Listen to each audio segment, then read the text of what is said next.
So I'm Libby Haster, and we're here in the North Kansas City Hospital cafeteria. With us today we've got Jackie Rock. Jackie's a dietitian here, and she's going to tell us about, emotional eating and, more importantly, how we can combat that. So, yeah. Jackie, welcome. Thank you. Thanks for having me. Emotional eating is a tough topic, so I'm glad that we're here today to kind of go over it. Yeah. So if we could just start by, you telling me, what does emotional eating look like? What are some of those triggers? We hear that word a lot. Absolutely. So mindful eating is really starting to kind of bring awareness back to the body. A lot of us get in kind of this autopilot mode that we're busy, we're fast-paced, we're on the go, we eat in a hurry. Mm-hmm. We don't pay attention to how food tastes and looks and smells, we're just going. So mindfulness is bringing awareness back, it's paying attention to what's full, what's too full. How does your food look? How does it taste? How does it smell? And not using food to cope with those different emotions. You mentioned the triggers. There's different triggers. The happy, the sad, the mad, the glad, we turn to food. Can also be situational type things, that we go to a movie and you walk in and you instantly want popcorn, even if we're not hungry, but we're there, we smell it, you want it, but we're not physically hungry. The key to remember with it is it's temporary. It might make you feel good for a second, but it kind of creates this roller coaster and it's not getting to the root of the emotion. So then, if mindful eating is going to help me combat some of those emotional eating behaviors, we talk about some ways that, at work, for example, what does it look like for me to be really practicing that? I think it's sometimes helpful for people to see what that looks like. So it does take a lot of practice. That's the key with it. And for a lot of people, it can feel kind of awkward and not normal at first. But I always encourage people, come down and have a meal by yourself. Don't bring your phone. Don't bring your laptop. Don't bring a coworker. Focus on the meal, that you are worth it. You're nourishing your body. You need to take time for that meal and kind of thinking of food as medicine in a sense. Paying attention, what does this taste like? What's it look like? What's it smell like? And then paying attention to full versus too full. So a good activity for this, which is hard to kind of do, it feels a little awkward, but getting like a bag of grapes or some raisins, taking one at a time, which if you think of grapes, a lot of people, we just pop them in. So one at a time feels different, but first looking at the grape and noticing, how does it look? How does it feel? Does it have a smell?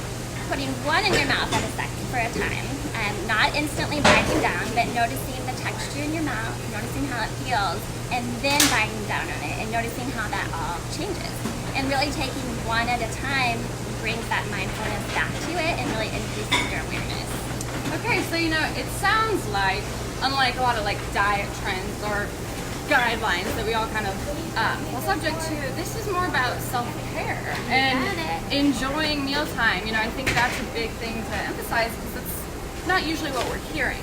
Yep. So let's say I come down to the cafeteria, I'm making time, for myself, but maybe I'm tired, maybe I'm stressed. We've got these candy bins here, snacks, kind of a lot of hot button triggers for people. What is an element of mindful eating that I can really use in these kind of situations to quickly feel myself better? You mentioned if you're stressed or you want something, so finding different coping mechanisms would be the first thing that I would say to do. Whether you like to color or you like clay molding, essential oils, a cup of hot tea, kind of other things to kind of unwind a little bit and de-stress outside of food. But the key with mindful eating is if you are actually craving it, you actually want it, you honor your body, you come down and you pick what you want, small portion of them, so not just a whole bag full that you take back to the desk, but you keep the portion small. You enjoy it and you pay attention. Okay, I'm full, I'm satisfied now, I'm gonna move on with it.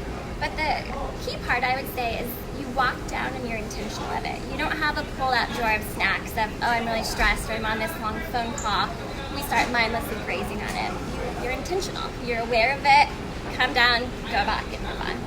So, what I'm hearing is, it's not that I can't have indulgences. I can have indulgences, I just need to be mindful of it. And like any healthy eating, I need to just practice some self-control and more importantly, listen to my body. You got it. So, I'm not going to, for example, come over here and have a whole pint of ice cream. Yeah. That's not mindful eating. You got it. If you really want ice cream and you want a little bit of it, maybe you get a small dish of it, or you take a few bites and you pay attention, that I'm full, I'm satisfied, that did it, I'm gonna move on with it. I think the neat part about mindful eating and intuitive eating, it doesn't give you this list of yes and no, or this exact calorie range. It really is bringing awareness and bringing it back to you, that you're honoring yourself and you're paying attention. A difference, I'd say, indulgences versus honoring.